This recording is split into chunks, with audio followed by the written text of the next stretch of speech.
Episode 26 ई way bill के case में ई way bill 12 digit का नंबर होता है। पार्ट ए में सप्लायर रिसीवर गुड्स की डिटेल होती है। पार्ट बी के अंदर ट्रांसपोर्टर की डिटेल होती है। ट्रांसपोर्टर एक भी हो सकता है, मल्टीपल भी हो सकते हैं। एक ही स्टेट के अंदर मल्टीपल ट्रांसपोर्टर भी हो सकते हैं। मान लो ट्रक खराब हो गया तो दूसरा ट्रांसपोर्टर लेकर आए हैं, तो एक ही स्टेट के अंदर मल्टीपल ट्रांसपोर्टर भी हो सकते हैं। हो सकता है डिफरेंट स्टेट के अंदर उसको परमिशन नहीं हो ट्रक को, तो मल्टीपल ट्रांसपोर्टर इंटर स्टेट भी हो सकते हैं। ई वे बिल जो होती हैं related to the movement of goods होते हैं। देखो यहाँ पर प्रिंसिपल सप्लाई से जॉब वर्कर होता है, तो हम मूवमेंट हो गया ना, जब मूवमेंट हो गया गुड्स का, चाहे सप्लाई नहीं हुई है लेकिन टेम्प्रेरी सप्लाई हुई है ना, वापस भी आएगा कपड़ा, तो लेकिन वहाँ पर मूवमेंट हो गया तो वहाँ पर आपको ई वे बिल जनरेट करना पड़ेगा। लेकिन उसकी लिमिट है, हमारी लिमिट क्या है, इंटरस्टेट और इंटरस्टेट में देखते हैं। इंट्रास्टेट मतलब विद इन स्टेट्स सभी केसेस में 50,000 की लिमिट है। जब भी मूवमेंट होगी तो ई वे बिल जब 50,000 की लिमिट के ऊपर जब क्रॉस कर गया, क्या taxable supply plus GST plus cess, अगर तीनों मिलके इसमें एग्जम्प्टेड सप्लाई को निकाल देना, एग्जम्प्टेड सप्लाई इंक्लूडेड नहीं है, taxable supply plus GST plus cess, अगर इसकी वैल्यू 50,000 से ऊपर निकल गई है तो ई वे बिल जनरेट करना पड़ेगा। और ये 50,000 की limit state to state depend vary करती है। अब इंटरस्टेट के केस में जॉब वर्कर भी हो सकते हैं और हैंडीक्राफ्ट, दो केसेस में तो मैंडेटरली ई वे बिल जनरेट करना ही पड़ेगा, चाहे आपकी सप्लाई जो है 50,000 से कम ही क्यों ना हो। और rest of the cases interstate के केस में 50,000 वाली लिमिट अप्लीकेबल होगी। 50,000 से ऊपर तो करना है, नहीं तो नहीं करना है, ठीक है। अब देखते हैं कि मूवमेंट कौन कैसे हो रहा है, कौन ई वे बिल जनरेट करेगा और कब करेगा, ठीक है। तो 4 केसेस है, रोड के थ्रू हो सकता है, रेल के थ्रू, शिप या शिप में वेसल के थ्रू, एयरक्राफ्ट के थ्रू हो सकता है। रोड के केस में एक सप्लायर होगा, बायर तो सभी केसेस में ही होगा। रोड के थ्रू में एक ट्रांसपोर्टर होगा। रोड के केस में एक ट्रक ड्राइवर वगैरह होगा जो भी ट्रांसपोर्टर होगा। रेल के केस में रेल का ड्राइवर होगा। शिप वेसल के केस में भी कोई ट्रांसपोर्टर होगा। एयर के केस में भी कुछ ना कुछ ट्रांसपोर्टर होगा। तो रोड के केस में सेलर, ट्रांसपोर्टर या रिसीवर यानी रेसिपिएंट या बायर में से कुछ तीनों में से कोई भी जनरेट कर सकते हैं। लेकिन रेल, शिप, एयर क्राफ्ट के केस में सेलर या रिसीवर ही ई वे बिल जनरेट कर सकते हैं, ट्रांसपोर्टर नहीं कर सकता है, ठीक है। दूसरी बात क्या है कि रोड के केस में E bill must be generated before the movement, before the commencement of the movement. लेकिन बाकी केसेस में after the movement also E way bill can be generated. जहाज में सोचो, एक बार जहाज में चढ़ गया, शिप पे चढ़ गया, वापस थोड़ी जाएगा।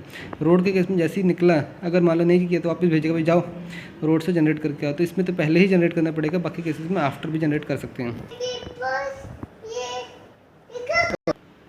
Type of E way bill की बात कर लेते हैं। 3 तरह के होते हैं। नॉर्मल ई वे बिल होता है, बल्क ई वे बिल होता है, कंसोलिडेटेड ई वे बिल होता है। नॉर्मल तो मतलब एक ही आदमी के एक तरह के प्रोडक्ट्स हैं। बल्क ई वे मतलब एक ही आदमी के कई तरह के मल्टीपल वैरायटी के प्रोडक्ट है। कंसोलिडेटेड मतलब कई पर्सन के कई तरह के गुड्स हैं। नॉर्मल के केस में एक ही तरह का HSN कोड यूज़ होता है।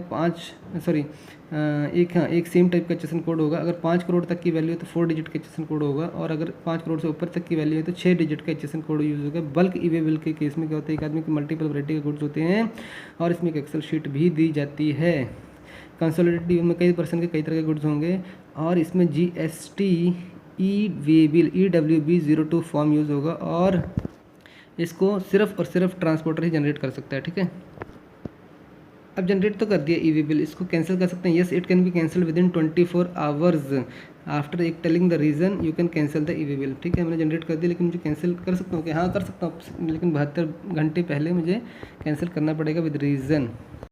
अब कुछ केस ऐसे हैं जिसमें कि E way bill is not required. कैसे कैसे केस हैं, देखो इतने सारे केस हैं। जबकि movement of the non motorise vehicle है, जैसे रिक्शा वगैरह आ गया, नॉट मोटराइज व्हीकल है, रिक्शा वगैरह आ गया, उसमें हमें ज़रूरत नहीं है। एग्जम्प्टेड गुड्स आ गए, उस केस में ज़रूरत नहीं है। एग्जम्प्टेड गुड्स आ गए, उस केस में ज़रूरत नहीं है। नॉन टैक्सेबल गुड्स आ गए, जैसे alcohol, liquor for human consumption of 5 petroleum products आ गए, कहते हैं नॉन टैक्सेबल गुड्स आ गए, तब भी ज़रूरत नहीं है ई वे बिल की। ज्वेलरी, जेम या कोरल आगे, उस केस में भी ज़रूरत नहीं है ई वे बिल की। LPG की ट्रांसपोर्टेशन होती रहती है शहर के अंदर, तो ये जनरेट नहीं करने की ज़रूरत नहीं है। केरोसिन ऑयल की ट्रांसपोर्टेशन की ज़रूरत नहीं है। उसके बाद आगे हमारा करेंसी आ गई। हमारी करेंसी के केस में भी हमें ज़रूरत नहीं है ई वे बिल जनरेट करने की। मान लो ATM मशीन में पैसे डालने के लिए जाते रहते हैं ना, इसका मतलब ये थोड़ी है कि वो जनरेट करेंगे। उसके बाद कस्टम कंट्रोल गुड्स, पोर्ट से लेकर वेयर हाउस तक जाना है तो उसके लिए ज़रूरत नहीं है। Movement outside the definition of the supply, जो कि शेड्यूल 3 में पैरा, जिसमें 8 पैराज हैं, एक्सेप्ट जॉब वर्कर वाला केस को छोड़कर बाकी सभी केस में उनकी इन सभी मूवमेंट पर हमारा क्या अलाउड नहीं है, ई वे बिल की ज़रूरत नहीं है। कौन कौन से हैं, एम्प्लॉयर टू एम्प्लॉय हो गया, कोर्ट टू पर्सन हो गया, ये सर्विस दे रहा है। MP टू P पर्सन दे रहा है, MP वगैरह दे रहे हैं सर्विस। और उसके बाद transportation of disease, funeral, burial की सर्विस दे रहे पर्सन के लिए। LBP मतलब ये हो गया हमारा लैंड बिल्डिंग किसी पर्सन को दे रहे हैं। Actionable claim except lottery, betting, gambling वाला केस हो गया। फिर हो गया SB मतलब sale before the use of home consumption, non taxable territory to non taxable territory, और लिक्वर ये 2 अमेंडमेंट है हमारी। लिक्वर सेल हो गया या लिक्वर का लाइसेंस हो गया या फिर डोनेशन टू द टेंपल हो गया। ये सारे ऐसे थे जो कि नेगेटिव लिस्ट में थे, और इस केस में भी हमें ये इनकी मूवमेंट अगर कुछ होता है इन केस में तो इस पर भी हमारा ई-वे बिल जनरेट नहीं होगा। उसके बाद गवर्नमेंट स्पेसिफाइड एरियाज़ हो गए, वहाँ नहीं होगा। गवर्नमेंट डिपार्टमेंट गुड्स हो गए जैसे कि डिफेंस के गुड्स हो गए, उसके ट्रांसपोर्टेशन पे भी ई-वे बिल जनरेट नहीं होगा। एम्प्टी कंटेनर के ट्रांसपोर्टेशन पे भी ई-वे बिल जनरेट नहीं होगा। Goods transportation under up to the धर्म कांटा तब भी नहीं होगा, और goods transportation to the Nepal Bhutan होगा तब भी ज़रूरत नहीं है ई-वे बिल जनरेट करने की। अब वैलिडिटी क्या है भैया, ई-वे बिल जनरेट करने की वैलिडिटी क्या है देख लो। वैलिडिटी डिपेंड करती है कार्गो टाइप पर और डिस्टेंस के ऊपर। नॉर्मल कार्गो होता है हमारा, एक होता है ओवर डायमेंशनल कार्गो, जैसे कि ये है इसमें सरिया बाहर निकला हुआ है तो ओवर डायमेंशनल हो जाता है कि साइज से ही बाहर निकल जाना चीज़ का। और मल्टी मॉडल कार्गो होते हैं with ship, with one of the modal as a ship, ठीक है। मल्टी मॉडल का मतलब होगा जैसे कि एक हो गया रोड से में ट्रक हो गया, रेल हो गया, एक वेसल होगी, एक एयरक्राफ्ट हो गया, ऐसे मॉडल ही चेंज हो रहा है। और इसमें क्या लिखा है कि विद शिप होना चाहिए, यानी मल्टी मॉडल में कुछ भी रोड ले लो, एक रेल ले लो, एक शिप ले लो, एक रेल ले लो, एक शिप ले लो, एयरक्राफ्ट ले लो, शिप ले लो, एयरक्राफ्ट ले लो, कुछ भी ले लो, मतलब एक चीज़ शिप होनी चाहिए। उस केस में ये वाला केस है। अगर नॉर्मल का केस है तो लेस देन 200 किलोमीटर तक तो एक दिन का टाइम मिलेगा। उसके बाद हर 200 किलोमीटर के लिए एक दिन और मिल जाएगा। और ओवर डायमेंशनल वाले केस में 20 किलोमीटर तक तो एक दिन मिलेगा, और उसके बाद के हर 20 किलोमीटर के लिए एक दिन और मिल जाएगा। अब क्या ये पीरियड है, वैलिडिटी जो है इसको एक्सटेंड कर सकते हैं क्या? हाँ, एक्सटेंड कर सकते हैं। अगर बिफोर 8 आवर्स हमें पता लग जाए, before the 8 hours of the expiry of the this e-way bill हमें पता लग गया कि नहीं पहुंच सकते हैं तो एक्सटेंशन कर सकते हैं, खुद ही एक्सटेंशन कर सकते हैं। ई-वे बिल जनरेटर जिसने भी जनरेट किया वो खुद एक्सटेंड कर सकते हैं, नहीं तो कमिश्नर भी इन सम केसेस वो भी एक्सटेंड कर सकते हैं। यह है कंसोलिडेटेड ई-वे बिल, ये हमने पढ़ चुके हैं। GST e way bill 02 for multiple consignor जो होते हैं, मल्टीपल पर्सनस की सप्लाई कर रहे हैं, अलग अलग टाइप के प्रोडक्ट्स हैं, तो उस केस में हमारा कंसोलिडेटेड ई-वे बिल बनता है। ये बल्क ई-वे बिल होता है जिसमें एक ही पर्सन के कई वैरायटी के प्रोडक्ट होते हैं, ठीक है। ये भी हमने पढ़ लिया। मल्टीपल व्हीकल के केस में मल्टीपल व्हीकल एक ही स्टेट के अंदर है, ट्रांसपोर्टर अलग अलग हो गए हैं, या फिर दूसरे स्टेट में जाकर ट्रांसपोर्टर चेंज हो गया है, ठीक है।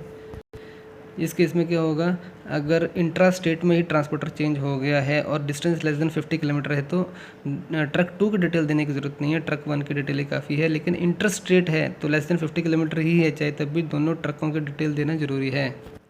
अब एक और बात ये आती है कि आपने ई-वे बिल जनरेट कर दिया, जनरेट एक बात यहाँ पर ही आती है कि अदर पार्टी ने एक ना ई-वे बिल जनरेट कर दिया, अदर पार्टी को पसंद नहीं आया तो he can reject, the other party can reject the e-way bill with in 72 hours else it will be deemed accepted. हम ट्रांसपोर्टर को बोल दिया हम ठीक है हमने ई-वे बिल जनरेट कर दिया, लेकिन उसको पसंद नहीं आया, बायर को पसंद नहीं आया, तो वो विद इन कैंसिल कर सकते हैं विद इन 72 आवर्स, अदरवाइज वो डीम्ड एक्सेप्टेड मान लिया जाएगा।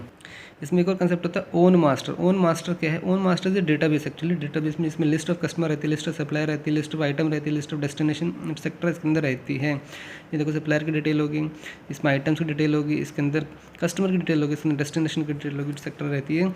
अब फॉर्म्स देख लो क्या है, GST ई-वे बिल 01, ये नॉर्मल केसेस के केस में before the commencement of the journey generate करना होता है। GST ई-वे बिल 02 देख लो, ये कंसोलिडेटेड ई-वे बिल है, ये मल्टीपल सप्लायर्स के केस में था। GST ई-वे बिल 03 देख लो, ये inspection and verification of good जब बीच में करनी पड़े तो उस केस में जनरेट होगा। GST ई-वे बिल 04 डिटेंशन के केस में, गाड़ी जब्त कर ली है तो उस केस में ये जनरेट होगा। इसके साथ ही GST EINV इन्वेंट्री 1 जो होती है, इन्वेंट्री डॉक्यूमेंट्स होते हैं इसके अंदर, ये person in charge of the conveyance है वो अपने पास रखेगा। इसके अलावा एक blockage of e way bill, blockage of e way bill इसका भी कंसेप्ट है। इसका अगर 2 कंसेक्यूटिव GSTR 1 या फिर रिटर्न फाइल नहीं किया तो ई-वे बिल जनरेशन ब्लॉक हो जाएगा हमारा। और दूसरा केस है कि अगर कंपोजिट सप्लाई का केस है तो उस केस में क्या होगा, non filing of the 2 consecutive quarterly return नहीं होती, सॉरी रिटर्न तो एनुअली दोनों के दोनों क्वार्टरली पेमेंट होती है। तो अगर 2 कंसेक्यूटिव क्वार्टरली पेमेंट नहीं किया है तो उस केस में भी वो ई-वे बिल जनरेट नहीं कर पाएगा, ठीक है। तो केसेस में ई-वे बिल ब्लॉक है।